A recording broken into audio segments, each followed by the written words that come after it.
Hi hello नमस्कार. मी शुभांगी तुमचं स्वागत करते पुन्हा एकदा आपल्या मराठी यूट्यूब चॅनलवरती. शुभांगी सिंपल लाईफस्टाईलमध्ये. तर इकडे सुट्टी लागलेली आहे मुलांना स्कूलना.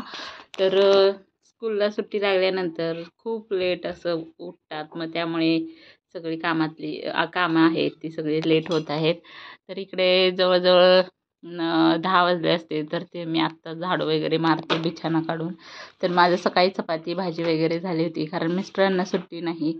मुलांना सुट्टी असली तरी काय आपल्यालाच सुट्टी असते का नाही, रोजच आहे त्या टायमिंगमध्ये उठावं लागतं. तर त्यांचा डब्बा वगैरे दिलेला आहे. दोघींनी आंघोळ वगैरे केलेली आहे. आता त्यांना नाश्त्याला चपाती भाजीच देते. वेगळं नाश्त्याला संडेचंच फक्त काहीतरी बनवते, नाही तर रोज वेगळे नाश्ता वगैरे काय बनवायचं, तर त्यांना चपाती भाजी वगैरे देणार आहे. आणि इकडे बिछाना वगैरे काढून झालेला आहे, कचरा काढून घेते आहे. आणि दिशाचे तसे 10वीचे क्लास चालू आहेत, पण तिला आता सुट्टी आहे. हा व्हिडिओ आहे तो खूप आधीचा आहे, जस्ट सुट्टी लागल्यानंतरचा. खूप लेट मी टाकते. तर मग तिचे आत्ता तसेही क्लास चालू आहेत, त्यामुळे तिलाही डबा द्यावा लागतो. आणि इकडे 1-2 दिवसाची काहीतरी सुट्टी होती तिला. नंतर स्कूल पण चालू होतं, क्लास पण चालू होते. एक्झाम झाल्यानंतरचंच हे रुटीन आहे, ते मी तुमच्याशी शेअर करते. तर इकडे झाडू वगैरे मारून घेतलेलं आहे. आता मस्त अशी लादी वगैरे पुसून घेते, देवपूजा वगैरे करून घेते. तर आता घरात मुली आहेत, आम्ही तिघी दिवसभर काही ना काहीतरी चालूच असतं, टी व्ही मोबाईल वगैरे हे ते. आता अभ्यास काही नाही, फक्त त्यांचं आता जे जुने वह्या पुस्तकं वगैरे आहेत ते आवरून ठेवायचं आहे. आणि जे आपण उन्हाळी काम करतो, म्हणजे जसं पापड वगैरे, ते काही इथे आम्ही करत नाही, गावी गेल्यानंतरच, कारण इथं उन्हात घालायला जागाच नाही. त्यामुळे गावी जात नाही तोपर्यंत काहीच नाही, फक्त आरामच आहे. तर पण लेट उठणं होतं, मग सगळी कामं लेट, मग सगळा दिवस असं कामातच जातो. आर्याचं कराटे क्लास चालू होते, आता सुट्टी आहेत, पण त्यावेळेस कराटे क्लास तिचे पण चालू होते. आणि हिचे पण 10वीचे क्लास आणि स्कूल चालू होती पूर्ण एप्रिल महिना. तर इकडे खूप दिवसांनी मी हा व्हिडिओ टाकत आहे. तर इकडे सगळं झालेलं आहे आवरून, लादी वगैरे देवपूजा वगैरे. तर इकडं आता मी भांडी वगैरे सगळं स्वच्छ करून घेते घासून. तर ही शाई आहे ती काढून घेते शाईच्या डब्यामध्ये, शाई साठवते ती त्याच्यात. आणि भांडी वगैरे घासणं आहेच, नंतर किचन वगैरे क्लीन. नंतर घरी आहेत मुली म्हणल्यावर भात आमटी काही ना काहीतरी असते. आणि उन्हाळ्याचं बाहेर खूप ऊन लागतं, आणि भाज्या तर काय शेवग्याची शेंग भेंडी वगैरे हे खाऊन कंटाळा येतो. मग आज काय बनवायचं आहे, तर स्पेशल तर हिरव्या मिरचीतलं जे गुट्ट असतं ना, ते बनवणार आहे आज. तर इथं गुट्ट एकीला आवडेल आणि एकीला आवडणार नाही, तरी पण मी बनवणार आहे. इकडे सकाळीच मटकीची भाजी वगैरे बनवून झालेल्या, चपात्या वगैरे मिस्टरांना डब्बा दिलेला त्यामुळे. पण भात आणि आमटी बनवायची होती, तर इकडे मी दिशाला चपाती भाजी आहे ती देत आहे. तिला खाण्यासाठी देणार आहे, चपाती आणि भाजी आहे ती. नंतर मग सगळं घरातलं किचन वगैरे आवरून घेणार. आणि नंतर मग अ, मस्त असं हिरव्या मिरचीचं असं गुट्ट आहे ते करून घेणार आहे. तर इकडं आता किचन आहे तो इकडचं आवरून घेते आधी. इकडं सगळं स्वच्छ असं पुसून वगैरे घेणार. आणि नंतर मग जे काही शेगडीवर आहे ते ह्या साईडला ठेवून, मग इकडच्या साईडचा जो ओटा आहे तो क्लीन करून घेणार. आणि आता कसं होतं, तर काय भाजी बनवायचं काय आमटी बनवायची खूप टेन्शन येतं रोज सकाळ संध्याकाळ. म्हणून म्हटलं की आज गुट्टा आहे ते बनवून घेऊया. छान लागतं, खूप दिवस झालं बनवलंच नव्हतं. तर इकडं किचन आहे तो क्लीन करून घेत आहे.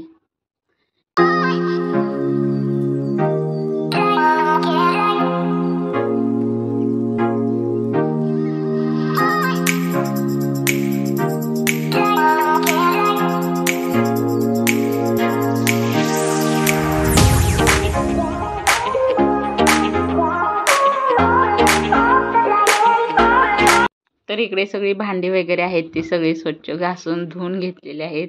आता किचन ओटा आहे तो सुद्धा पाणी टाकून क्लीन करून घेते. आता म्हणजे कसं असं स्वच्छ असेल तर खूप छान वाटतं स्वयंपाक वगैरे बनवायला, किंवा कोणतंही काम करायला. आणि अशी भांडी घासली की अशी पडतात ते तर खरंच आहे. पण इथं आता मी सगळं किचन वगैरे क्लीन करून घेतलेलं आहे. सगळं शेगडीसुद्धा व्यवस्थित स्वच्छ अशी पुसून घेतलेली आहे. तर इकडे मग आमच्यासाठी मी भात आणि गुट्टा आहे ते बनवून घेणार आहे. तर अशा प्रकारे मी किचन आहे ते क्लीन करून घेतलेलं आहे. तर इकडे मशीन लावली होती, मशीनसुद्धा झालेली आहे. तर लागलीच हाताने पुसूनसुद्धा घेते म्हटलं. खूप धूळ असते, एवढं रोजच्या रोज पुसून स्वच्छ करूनसुद्धा रोजच्या रोज खूप धूळ पडते. मग ती वॉशिंग मशीनवर जर अशी धूळ होती तीसुद्धा सगळी पुसून घेतली. आणि ह्याच्यात जे बाहेर कपडे सुकत घालायचे आहेत ते काढून घेते. आणि जे घरात सुकत घालायचे आहेत ते घालून घेते. म्हणजे माझे जे ड्रेस आहेत ते मी हातानेच धुतलेत, मशीनला लावले नव्हते. मग ते मी घरीच इथं किचनमध्ये सुकत घालणार आहे. आणि बाकीचे कपडे आहेत ती सगळी बाहेर खिडकीत सुकत घालते. आणि आत्ता एवढं ऊन लागतं ना की काहीच करायची इच्छा होत नाही. एकदा 11-12 वाजले की खूप गरम व्हायला लागतं. आणि खिडकीतून वगैरे असे गरम वाफ वगैरे येत असते. तर इकडे मी ड्रेस आहेत माझे ते धुतलेले हाताने, तर ते मी इथं सुकत घालून घेते. म्हणजे जास्त बाहेर असे उन्हात घालत नाही. तर इकडे बघा अशी खूप उन्हाची झळ येते, म्हणून माझ्या ज्या 2 मॅक्शा आहेत त्या अशा मी खिडकीवर टाकते, जेणेकरून जरा थंड वाफ आली तरी थंड येते, असे एकदम गरम येत नाही. मग मुली आहेत त्या टी व्ही बघत बसलेल्या आहेत. नाहीतर 12-1च्या नंतर खूप असं गरम वाफ येत असते. त्यामुळं थोड्याशा ज्या मॅक्शा किंवा आपण चादर बेडशीट धुतले तर मग मी अशी जे आपण पडदे लावतो ना त्या रॉडवर टाकून घेते, म्हणजे जास्त गरम वाफ येत नाही. तर इकडे तांदूळ आहे, तो भात आहे, असं तांदूळ आहे तो धुवून स्वच्छ ठेवते. आणि नंतर मग आमटीला खूप प्रश्न पडलेला की काय करायची काय करायची. मग म्हटलं गुट्टचं करायचं, म्हणून ते करणार आहे.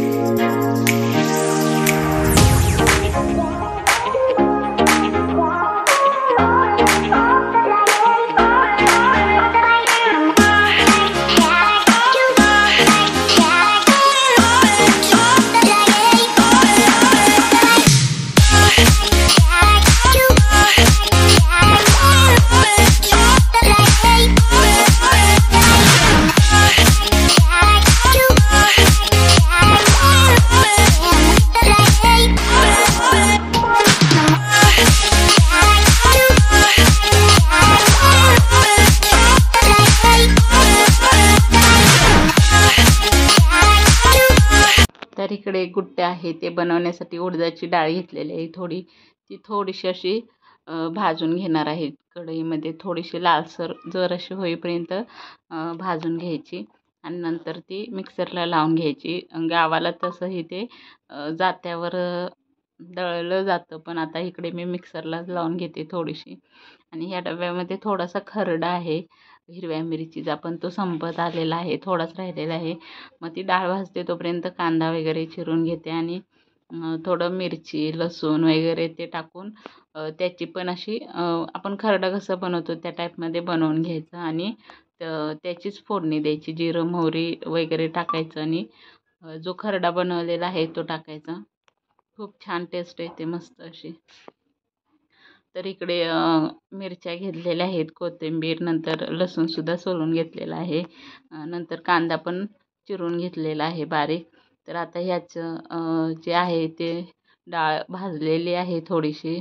तिकडे एका साईडला भातसुद्धा शिजत आहे. तर बारीक गॅसवरच मी डाळ आहे ती भाजून घेतलेली आहे.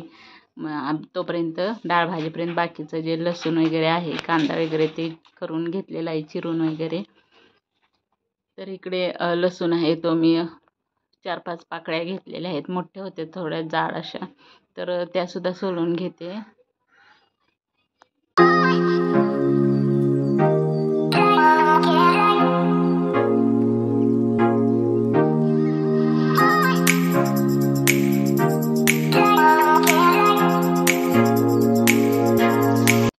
तर इकडे डाळसुद्धा भाजलेली आहे.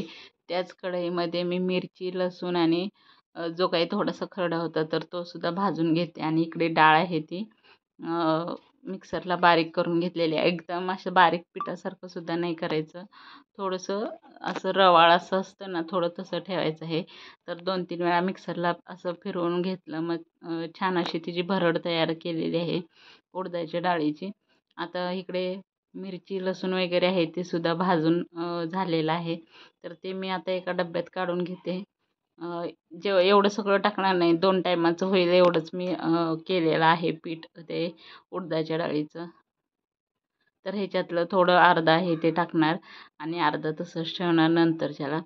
तर इकडे मिरची वगैरे ते सुद्धा भाजून झालेले आहे. तर त्याच मिक्सरमध्ये मग मी ते बारीक करून घेणार आहे. तोपर्यंत तेल टाकून कढईमध्ये कांदा भाजायला ठेवणार आहे. बारीक गॅसवरच आहे कांदा भाजत आहे तोपर्यंत इकडं मिरची वगैरे आहे ती सुद्धा बारीक करून घेते.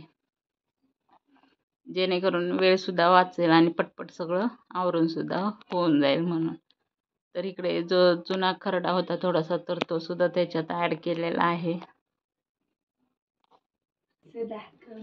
तर इकडे मिरची, लसूण आणि जिरं थोडंसं टाकून ते त्याचं सुद्धा मी मिक्सरला वाटून घेत आहे.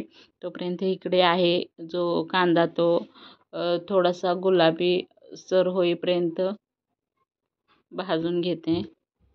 आणि भात आहे तो सुद्धा शिजत आलेला आहे. तर इकडे बघू शकता झालेला आहे मिक्सरला वाटून. तर आता कांदासुद्धा फ्राय झालेला आहे. आता गॅस मोठा करून घेतलेला आहे. तर त्याच्यातच आता मग मी थोडंसं जिरं टाकणार आहे आणि जे मिरचीचं पेस्ट करून घेतलेली ती थोडी त्यात टाकून घेणार आहे. खूप छान टेस्ट येते, मस्त गावाकडची आठवण होते. पण गावाकडची जी चव असते ती वेगळीच असते, इकडची वेगळी असते. तर इकडे झालेलं आहे खरडा वगैरे टाकून जे राहिलेला शिल्लक तो मी थोडासा काढून घेते. नंतर पिठलं वगैरे बनवायला वगैरे यूज होऊन जाईल. तर ह्या मिक्सरच्या भांड्यातच पाणी ओतून घेते, कारण तेच पाणी परत मध्ये आपण कढईत ओतू शकतो.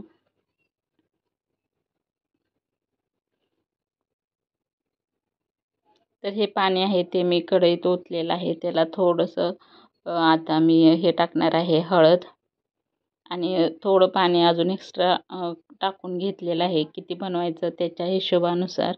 तर इकडे थोडंसं मीठसुद्धा टाकून घेत आहे आणि हळद थोडीशी टाकून घेणार. आणि ह्याला उकळी आली की मग ते जे आपण पीठ बनवलेलं आहे ते थोडं टाकून घ्यायचं आणि नंतर मोठं असं शेंगदाण्याचं कूट असतं ना, तर ते टाकून घ्यायचं. एकदम बारीक केलेलं नाही, पण मोठं असतं ना ते टाकायचं. म्हणजे असं खाताना मस्त दाढेखाली येतं तेव्हा छान लागते चव. तर तोपर्यंत त्याला उकळी येते तोपर्यंत जी बेसिनमध्ये थोडी भांडी होती ती सुद्धा धुवून घेतली. किचन आहे तो सुद्धा थोडासा क्लीन करून घेतला.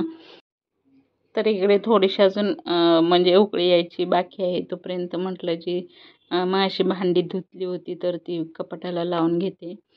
तर इकडे आता उकळी आली आहे म्हणून मग मी त्याच्यात थोडंसं जे पीठ आहे मग अशी उडदाचं मिक्सरला लावलेलं तर ते त्यात टाकून घेते. ते उकळी आल्यानंतर थोडं असं भुरभुरायचं, नाहीतर नंतर असं ना त्याच्या गाठी तयार होतात. म्हणून नाहीतर जर तसं नसेल तर मग थोडंसं पाण्यात त्याला हे करून जरी केलं ना, पाण्यामध्ये ते पीठ कालवून नंतर ओतलं तरी चालतं. मी असंच टाकलं होतं, पण थोडेसे माझ्या मते गाठी होत आहेत माझ्या ह्याने. म्हणून मग आमटीचा चमचा आहे तो घेतला आणि त्याने मी असं त्याला हलवून सगळ्या गाठी फोडून घेतल्या मी. तर ह्याच्यामध्ये शेंगदाण्याचं कूटसुद्धा मोठं टाकून घेतलेलं. त्यामुळे खूप छान चव येते. तर इकडे जे आहे ते सगळ्या गाठी फोडून घेतल्या. तुम्ही पाण्यात टाकून नंतर टाकून घ्या, म्हणजे ते गाठी जास्त होणार नाहीत. तर इकडे भांडी आहेत ती सुद्धा लावून घेते. जोपर्यंत थोडंसं अजून त्याला उकळून देते मी. थोडा वेळ अजून एक 5 मिनिटं तसंच ठेवणार कढई. थोडंसं आटलं की खूप छान टेस्ट लागेल. आणि शेंगदाण्याचं कूट टाकताना बहुतेक माझ्याकडून व्हिडिओ झालेला नाही. तो त्या म्हणजे मोबाईल बंद केला असेल मी आणि टाकला असेल, त्यामुळे त्यात दिसत नाही आहे. तर इकडे सगळं किचनवरचं जो काही भांडी वगैरे होते ते सगळं आवरून घेतलेलं आहे. किचनसुद्धा स्वच्छ पुसून आणि स्वच्छ करून घेतलेलं आहे. तर आपलं हे अशा पद्धतीनं जे घुट्ट आहे ते सुद्धा झालेलं आहे. थोडंसं त्याला उकळी येते. तर अशा पद्धतीनं घुट्ट मी केलेलं आहे. कसं वाटलं नक्की कमेंट करून सांगा. थँक्यू. Bye bye.